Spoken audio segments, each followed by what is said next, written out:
नमस्कार, स्वागत है आपका एनबी न्यूज की खास पेशकश न्यूज नाउ में। आपके साथ मैं हूं संदीप तिवारी। अपने इस खास कार्यक्रम में हम हर उस खबर की बात करते हैं जो आपको जाननी जरूरी है। सभी अहम मसलों का बारीकी से विश्लेषण करते हैं और खबरों के पीछे की सच्चाई आप तक पहुंचाते हैं। तो चलिए बिना किसी देरी के शुरू करते हैं न्यूज नाउ। झारखंड में 13 नवंबर को पहले चरण का चुनाव है। विधानसभा चुनाव के लिए बीजेपी कांग्रेस का चुनाव प्रचार जारी है। इसी बीच पीएम मोदी झारखंड के गढ़वा में पहुंचे हैं। यहां लोगों को संबोधित करते हुए उन्होंने महागठबंधन पर जमकर निशाना साधा। साथ ही उन्होंने बीजेपी के संकल्प पत्र को लेकर भी कई दावे किए हैं। साथ ही उन्होंने कांग्रेस, झामुमो एवं राजद पार्टियों पर जनता के साथ धोखाधड़ी करने का आरोप लगाया है। रिपोर्ट देखिए। पीएम मोदी ने दी झारखंड की जनता को छठ महापर्व की शुभकामनाएं। प्रधानमंत्री नरेंद्र मोदी ने कहा, झारखंड में हर तरफ एक ही गूंज है, रोटी बेटी माटी की पुकार। झारखंड में बीजेपी एनडीए की सरकार। इस समय छठ के महापर्व का उत्सव भी चारों तरफ दिख रहा है। मैं छठी मैया के उपासना करने वाले सभी व्यक्तियों को भी अपनी शुभकामनाएं देता हूँ। इसके बाद उन्होंने कहा, जपा झारखंड की सुविधा, सुरक्षा, स्थिरता व समृद्धि की गारंटी के साथ चुनावी मैदान में उतरी है। मैं झारखंड बीजेपी को बहुत बहुत बधाई देता हूं कि झारखंड बीजेपी ने बहुत ही शानदार संकल्प पत्र जारी किया है। ये संकल्प पत्र रोटी बेटी माटी के सम्मान, सुरक्षा और समृद्धि के लिए समर्पित है। मैं आज आप सबका आशीर्वाद मांगने आया हूं।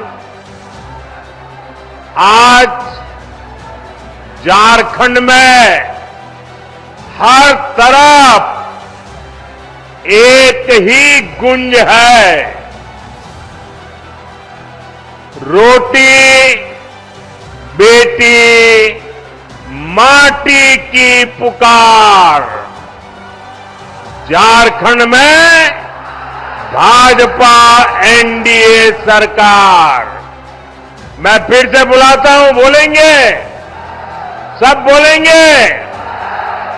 रोटी बेटी माटी की पुकार। रोटी बेटी माटी की पुकार। रोटी बेटी माटी की पुकार। इस समय छठ के महापर्व का उत्साह भी चारों तरफ दिख रहा है। मैं छठी मैया की उपासना करने वाले सभी व्रतियों को भी अपनी शुभकामनाएं देता हूं।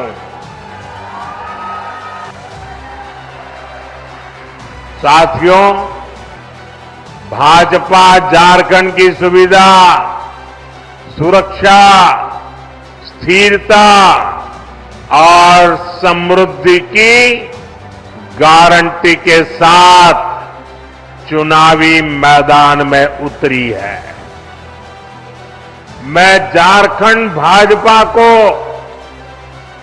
बहुत बहुत बधाई देता हूं कि कल झारखंड बीजेपी ने बहुत ही शानदार संकल्प पत्र जारी किया है।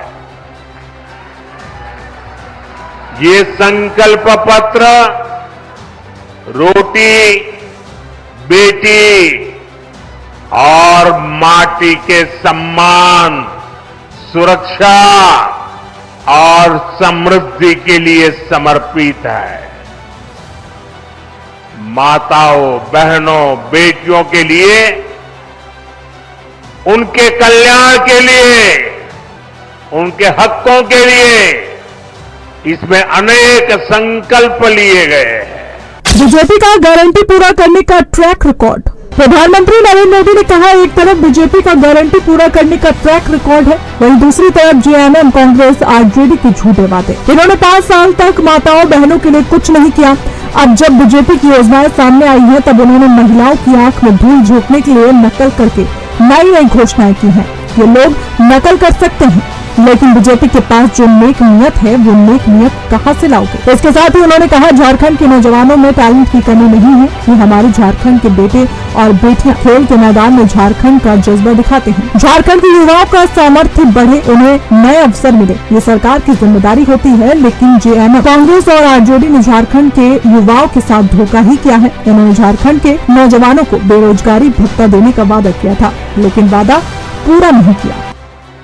इसलिए एक तरफ भाजपा का गारंटी पूरा करने का ट्रैक रिकॉर्ड, वहीं दूसरी तरफ जेएमएम, कांग्रेस, आरजेडी के झूठे वायदे। इन्होंने 5 साल तक माताओं बहनों के लिए कुछ नहीं किया। अब जब भाजपा की योजनाएं सामने आई है, तब उन्होंने आनन फानन में महिलाओं की आंख में धूल झोंकने के लिए नकल करके नई नई घोषणाएं की है। अरे जो लोग चाहे नकल तो कर सकते हैं, लेकिन भाजपा के पास जो नेक है, नियत है, वो नेक नियत कहां से लाओगे। साथियों, झारखंड के नौजवानों में टैलेंट की कमी नहीं है। देश ने युवाओं का टैलेंट, ये हमारे झारखंड की बेटियां, हमारे झारखंड के बेटे खेल के मैदान में झारखंड का जज्बा दिखाते हैं। झारखंड के युवाओं का सामर्थ्य बढ़े, उन्हें नए अवसर मिले, ये सरकार की जिम्मेदारी होती है। लेकिन जेएमएम, कांग्रेस, आरजेडी ने झारखंड के युवाओं के साथ भी धोखा ही किया है। बीते 5 वर्षों में झारखंड के नौजवानों के साथ क्या क्या हुआ, ये भी आपने देखा है। इन लोगों ने झारखंड के नौजवानों के लिए बेरोजगारी भत्ता देने का वादा किया था, लेकिन ये वादा पूरा नहीं किया। वादा बीजेपी ने झारखंड की स्थिति को बदलने का निर्णय लिया है। प्रधानमंत्री नरेंद्र मोदी ने कहा, भर्तियों में धांधली, पेपर लीक जैसे यहाँ का उद्योग बन गया है। सिपाही भर्ती के दौरान जेएमएम सरकार की लापरवाही के कारण कई नौजवानों की दुखद मृत्यु हो गई। अब झारखंड बीजेपी ने इस स्थिति को बदलने का निर्णय लिया है। प्रदेश में बीजेपी सरकार बनने के बाद करीब 3 लाख सरकारी पदों को पारदर्शी तरीके से भरा जाएगा। साथियों, इतना ही नहीं, भर्तियों में धांधली, पेपर लीक, ये तो जैसे यहाँ का उद्योग बन गया। उद्योग, सिपाही भर्ती के दौरान जेएमएम सरकार की लापरवाही के कारण कई नौजवानों की दुखद मृत्यु हो गई।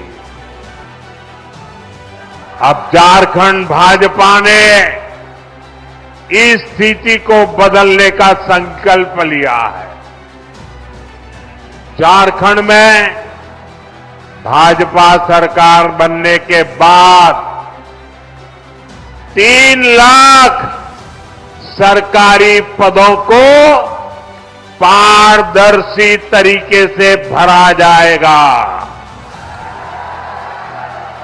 अभी हरियाणा में झारखंड में 13 नवंबर को पहले चरण के चुनाव को लेकर चुनाव प्रचार तेजी से बढ़ गया है। चुनाव प्रचार के दौरान प्रधानमंत्री मोदी ने झारखंड में एक चुनावी रैली के दौरान जनता से आशीर्वाद मांगा और कहा, झारखंड में बीजेपी एनडीए की सरकार की गूंज सुनाई दे रही है। पीएम मोदी ने आने वाले 25 वर्षों को देश और झारखंड के लिए महत्वपूर्ण बताते हुए कहा कि इस दौरान देश का विकास नई ऊंचाइयों को छुएगा। उन्होंने झारखंड के विकास में बीजेपी एनडीए की सरकार की भूमिका को अहम बताया और राज्य की जनता से उनके समर्थन की अपील की। अब देखना ये रहेगा कि जनता पीएम मोदी के एनडीए को जीत दिलाएगी या फिर समय के चक्र के साथ इंडिया गठबंधन दोबारा झारखंड में अपनी सरकार बनाएगी। Special desk ANB news.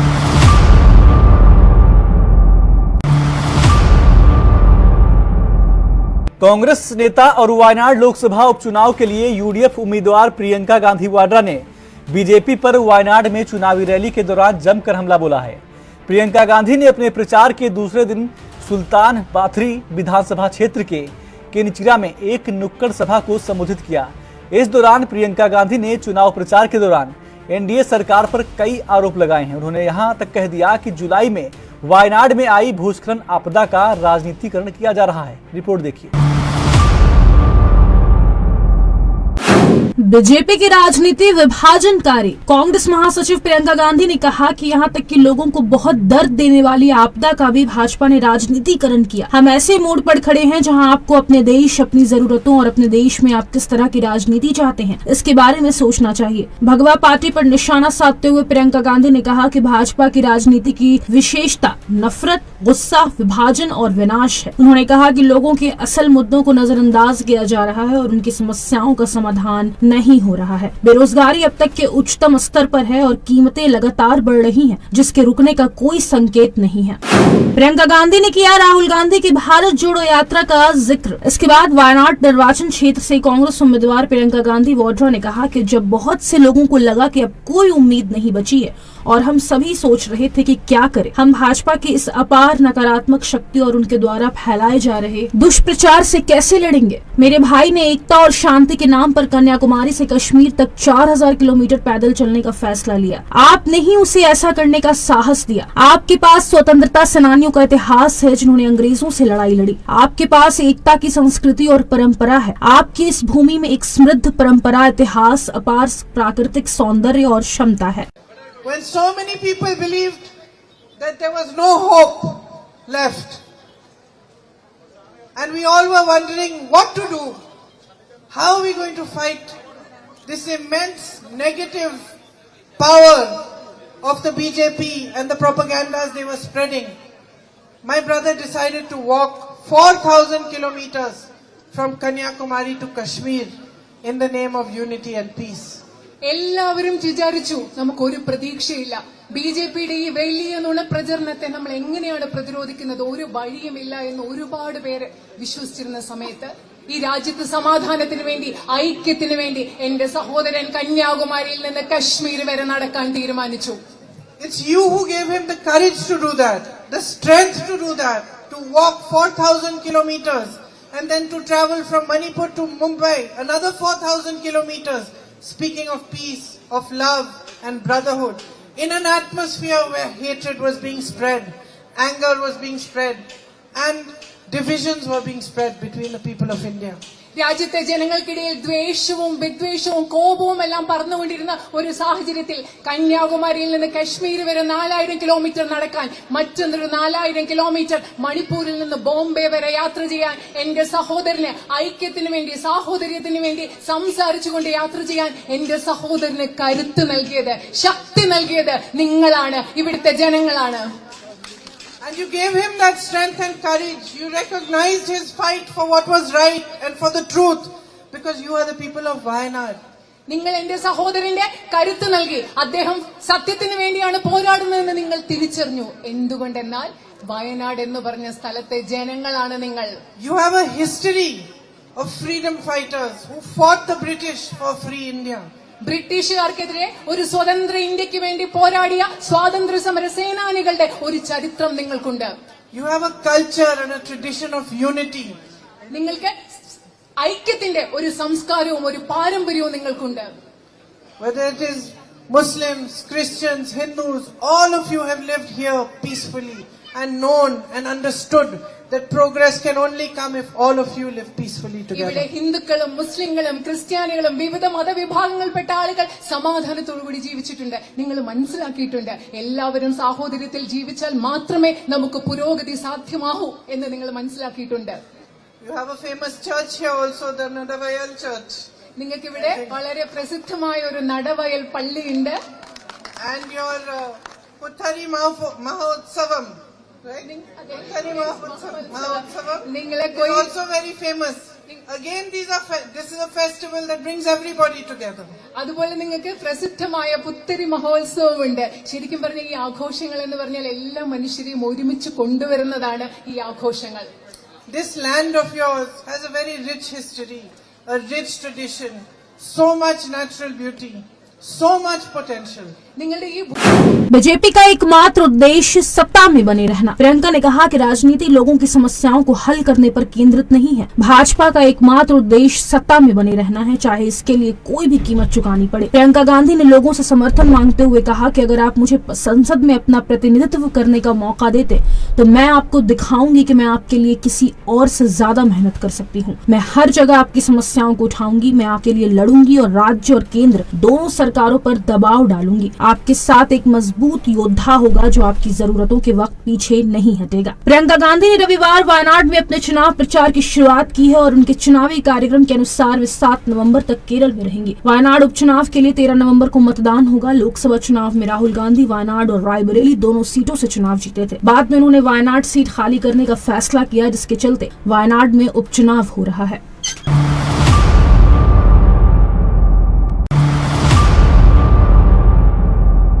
UP उपचुनाव को लेकर लगातार सियासत जारी है। बटेंगे तो कटेंगे के बाद ना बटेंगे ना कटेंगे के पोस्टर लगातार सुर्खियों में बने हुए हैं। इसी बीच चुनाव आयोग ने चुनाव की तारीखों को लेकर एक नई घोषणा जारी कर दी है। चुनाव की तारीखों को लेकर की गई नई घोषणाओं के बाद यूपी में एनडीए और इंडिया गठबंधन में खलबली मची हुई है। रिपोर्ट देखिए। यूपी के 9 विधानसभा सीटों पर उपचुनाव में महाघमासान। उत्तर प्रदेश के 9 विधानसभा सीटों पर उपचुनाव होने हैं। चुनाव आयोग ने पहले इन सीटों पर 13 नवंबर को मतदान की घोषणा की थी, लेकिन राजनीतिक दलों के अनुरोध के बाद चुनाव आयोग ने अब तारीखों को पुनर्निर्धारित करते हुए 20 नवंबर को मतदान की घोषणा की है। उत्तर प्रदेश के साथ साथ पंजाब और केरल में मतदान की तारीखों में बदलाव किया गया है। पार्टियों ने चुनाव आयोग को लिखा था पत्र। बता दें कि उपचुनाव की तारीखों में बदलाव के लिए बसपा, भाजपा, कांग्रेस और रालोद समेत कई पार्टियों ने चुनाव आयोग को पत्र लिखा था। बीजेपी द्वारा जारी किए गए पत्र में लिखा गया कि यूपी में कार्तिक पूर्णिमा के स्नान पर्व और पूजा का धार्मिक महत्व है। 15 नवंबर 2024 को कार्तिक पूर्णिमा का स्नान पर्व है और बड़ी संख्या में लोग कार्तिक पूर्णिमा के स्नान और पूजा करने के लिए जाते हैं। इसके साथ ही कुंद्रकी, मीरापुर, गाजियाबाद और प्रयागराज में कार्तिक पूर्णिमा के अवसर पर मेला में प्रतिभाग और पूजन के लिए लोग 3-4 दिन पहले ही चले जाते हैं। कार्तिक पूर्णिमा के कारण बहुसंख्या मतदाता मतदान से वंचित हो जाएंगे और आयोग का भी मानना है कि प्रत्येक मतदाता का 100% मतदान कराया जाए। ऐसी स्थिति में 100% मतदान संभव नहीं है, इसलिए उपचुनाव की तारीख 13 नवंबर के स्थान पर 20 नवंबर करना समीचीन होगा। उप मुख्यमंत्री ने किया दावा, बीजेपी 9 की 9 सीटों पर जीत रही है। उत्तर प्रदेश के उप मुख्यमंत्री ब्रजेश पाठक ने कहा कि बीजेपी पारदर्शिता के साथ विधानसभा के उपचुनाव में जनता के बीच में है। बीजेपी 9 की 9 सीटों पर जीत रही है। समाजवादी पार्टी हमेशा अराजक बातें करती रही है। उत्तर प्रदेश के लोग सपा को कभी माफ नहीं करेंगे। वहीं उप मुख्यमंत्री केशव प्रसाद मौर्य ने कहा कि जाति, क्षेत्र, भाषा में बांटना यही वो चीज है जिसे भाजपा रोकना चाहती है।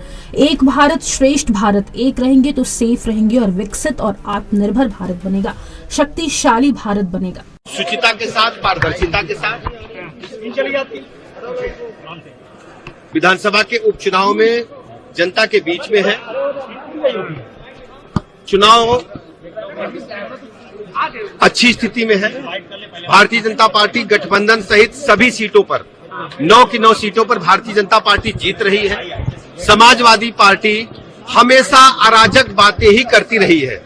कभी वो पीटने की बात करेंगे, कभी वो गुंडई की बात करेंगे, कभी वो दंगा फसाद की बात करेंगे। प्रदेश की जनता अच्छी तरह समझती है कि समाजवादी पार्टी के रग-रग में गुंडई अराजकता भरी हुई है। उत्तर प्रदेश के लोग सपा को कभी माफ नहीं करेंगे। हर स्थिति में हमारी जिम्मेदारी है कि हम उत्तर प्रदेश के लोगों को बेहतर कानून व्यवस्था वाला राज्य दें, एक डेवलप्ड राज्य दें, लोगों को हम रोजी रोजगार उपलब्ध कराएं।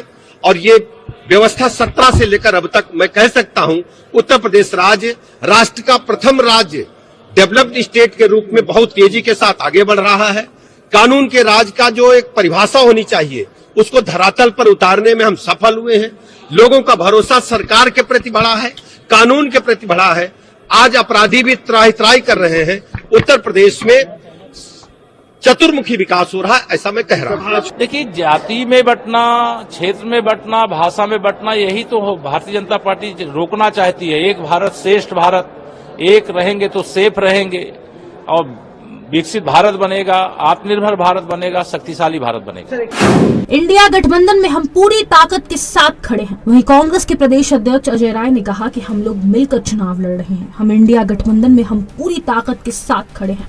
हम दिन रात इंडिया गठबंधन को जिताने का प्रयास कर रहे हैं। वहीं उत्तर प्रदेश सरकार में मंत्री जयवीर सिंह ने कहा कि बटेंगे तो कटेंगे। ये हमारे मुख्यमंत्री पहले भी कह चुके हैं।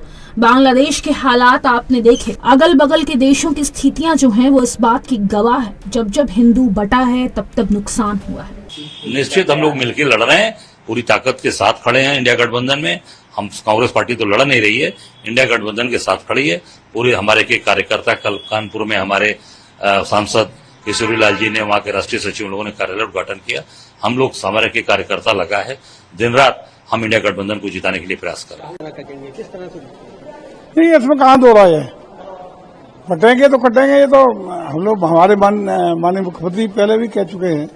और निश्चित रूप से संगठन ही शक्ति है। बांग्लादेश के हालात आपने देखे होंगे, तमाम अगल बगल के देशों की परिस्थितियां, स्थितियां और जो घटना हो रही हैं वो इसकी गवाह है। और संगठन जब जब हिंदू बटा है तब तो हर काल में देखिए आप हमेशा नुकसान हुआ है। मंगलवार को राहुल गांधी करेंगे बैठक। इसके साथ ही अमेठी से कांग्रेस सांसद केएल शर्मा ने कहा कि कल राहुल गांधी एक बैठक में शामिल होंगे, साथ ही एक उद्घाटन समारोह में हिस्सा लेंगे और उद्घाटन करेंगे। 11:30 बजे से बैठक शुरू होगी, जिसके लिए राहुल गांधी पहुंचेंगे। सभी विधायक, एमएलसी, मंत्री बैठक में आएंगे। एजेंडा पहले से बनाया गया है और अन्य मुद्दे भी उठाए जाएंगे, जनहित के मुद्दे उठाए जाएंगे। इसके साथ ही समाजवादी पार्टी से सांसद डिंपल यादव ने कहा कि उपचुनाव के मतदान की तारीख बदलकर 20 नवंबर कर दी गई है। कहीं न कहीं हलचल मची हुई है। हम जो अच्छा काम कर रहे हैं और महाराष्ट्र में भी कुछ सीटों पर हम चुनाव लड़ रहे हैं, उसे देखते हुए कहीं न कहीं कुछ तालमेल बैठाकर तारीख बदली गई है। कल राहुल जी यहाँ पे एक दिशा की मीटिंग, मेन कार्यक्रम तो दिशा की मीटिंग का है। उसके बाद क्योंकि ये हमारे नगर पालिका चेयरमैन शत्रुघ्न जी ने उनका एक शहीद चौक पे डिग्री कॉलेज चौराहे के ऊपर इन्होंने अपना एक चौक बनाया है, रिनोवेशन किया, उसका नई उस पर किया, उसका उद्घाटन राहुल जी से कराएंगे। उसके बाद फिर पीएमजीएसवाई की सड़कें हैं कुछ जो सांसद लोकल करता है, तो वो उसका शिलान्यास और उद्घाटन वो चीज़ें होंगी वहाँ पे। उसके बाद 11:30 बजे से दिशा की मीटिंग शुरू हो जाएगी, तो दिशा की मीटिंग करके राहुल जी चले जाएंगे यहाँ से। ये कार्यक्रम है सारा। कुछ पता सर क्या क्या समस्या है वहाँ पे जो मुद्दा उठाया जाए, कुछ ऐसे मुद्दे? नहीं, अभी डीएम साहब ने वो सारी दिया, डिपार्टमेंट्स की वो दिया है, उसके अंदर उन्होंने किया। तो क्योंकि सारे प्रमुख उसके अंदर आएंगे, सारे हमारे माननीय एमएलएज उसके अंदर आएंगे, एमएलसीज आएंगे उसके अंदर, तो सब ने अपने अपने, क्योंकि एजेंडा बहुत पहले से डीएम साहब ने एक अच्छी बात किया कि बहुत पहले से एजेंडा उपलब्ध कराया है, तो उसके ऊपर सारे लोगों ने अपना अपना बनाया हुआ कि उनको क्या मुद्दे उठाने हैं। तो मुद्दे तो वही उठेंगे जो एजेंडे के तहत है, तो एजेंडे के बाहर जो मुद्दे उठेंगे वो राहुल जी की परमिशन के साथ में वो भी उठ सकते हैं। तो ये सब करेंगे। तो उसके अंदर काफ़ी लोगों ने तैयारी किया कि लोग डिस्कस कर रहे हैं मेरे से, तो हमने उनसे कहा कोई दिक्कत नहीं, आप उठाइए, तो वो मुद्दे उठेंगे वहाँ पे, जनहित के मुद्दे। और जो सेंट्रल स्पॉन्सर स्कीम्स हैं यहाँ पे, उनकी क्या प्रगति है, क्या उनके ऊपर चल रहा है, ये सारी चीज़ों का वहाँ पे डिस्कशन होगा। उससे में मनरेगा भी होगी, प्रधानमंत्री आवास भी होंगे, मतलब जो भी सेंट्रल स्पॉन्सर स्कीम्स हैं उसमें आयुष हेल्थ से रिलेटेड भी होगा, NHI से भी रिलेटेड होंगे, ये सारी चीज़ें उसके अंदर उठेंगी। सभी दल अपनी जीत के दावे कर रहे हैं, क्या कुछ स्थितियां रहने वाली है इस बार इलेक्शन? जैसी अब सूचना आ रही है कि इलेक्शन का जो डेट्स हैं, जो वोटिंग डालने वाली है, वो 20 तारीख कर दी गई हैं। तो कहीं ना कहीं मैं समझती हूँ कोई हलचल मची हुई है, जिसके तहत यह जो सूचना शायद आप तक नहीं पहुंच पाई है अभी, लेकिन मेरे पास इस बार आपसे पहले सूचना पहुंच गई है। तो 20 नवंबर को चुनाव होंगे अब 13 तारीख की जगह। तो कहीं ना कहीं जहां हम लोग अच्छा कर रहे हैं, और महाराष्ट्र में भी जहां समाजवादी पार्टी कुछ सीटों में चुनाव लड़ते हुए अच्छा करने का जो कार्य कर रही है, तो मुझे लगता है कहीं ना कहीं कुछ तालमेल बिठाते हुए ही जो डेट्स हैं ये बदली गई हैं। कुंडलगी से भारतीय जनता पार्टी के प्रत्याशी जालीदार टोपी लगाकर मुख्यमंत्री के बीच जा रहे हैं। उपचुनाव तो एक साथ करा नहीं पा रहे और एक राष्ट्र एक चुनाव की बात कर। कांग्रेस नेता इमरान प्रतापगढ़ी ने उपचुनाव के पूर्ण निर्धारण पर कहा कि क्या जब तारीख तय कर रहे थे तब अवकाश का पता नहीं था, त्योहार पहले से तय होते हैं। उपचुनाव में भाजपा बुरी तरह हारने वाली है, इसलिए वह चिंतित है और चुनाव आयोग भाजपा का पूरा समर्थन कर रहा है, उनके हिसाब से तारीख तय कर रहा है। एक चुनाव आयोग की निष्पक्षता पर सवालिया निशान है। जो सरकार एक राष्ट्र एक चुनाव का शोर मचाती है, क्या वह ऐसे चुनाव कराएगी?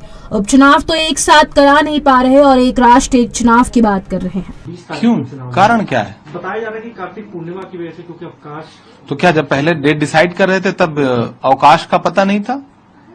त्योहार तो पहले से डिसाइड रहते हैं। दरअसल भारतीय जनता पार्टी उपचुनाव में बुरी तरह से हारने जा रही है, इसलिए परेशान है, और चुनाव आयोग पूरी तरह से भारतीय जनता पार्टी का सपोर्ट कर रहा है। उनके मनचाहे हिसाब से चुनाव तय कर रहा है, उनके मनचाहे हिसाब से डेट दे रहा है, उनके मनचाहे हिसाब से अधिकारी सुनिश्चित कर रहा है।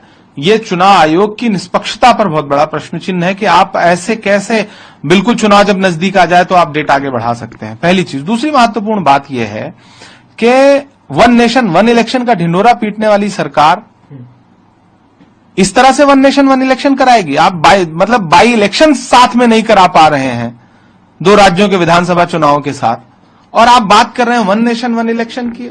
जनता ये झूठा जो ढिंढोरा पीटा जा रहा है उसको समझने की जरूरत है देश की जनता को, कि ये चंद सीटों के बाई इलेक्शन साथ नहीं करवा पा रहे हैं।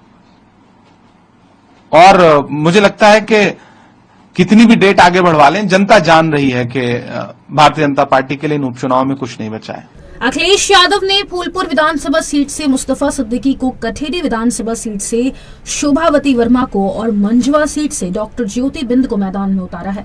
वहीं विधानसभा उपचुनाव के लिए सबसे चर्चित सीट मिल्कीपुर पर अयोध्या से सांसद अवधेश प्रसाद के बेटे अजीत प्रसाद पर भरोसा जताया है। बता दें कि अजीत प्रसाद को टिकट मिलने की अटकलें काफी पहले से ही लगाई जा रही थी। Special desk ANB news. News now में मेरे साथ बस इतना ही। आप देखते रहिए ANB न्यूज। नमस्कार।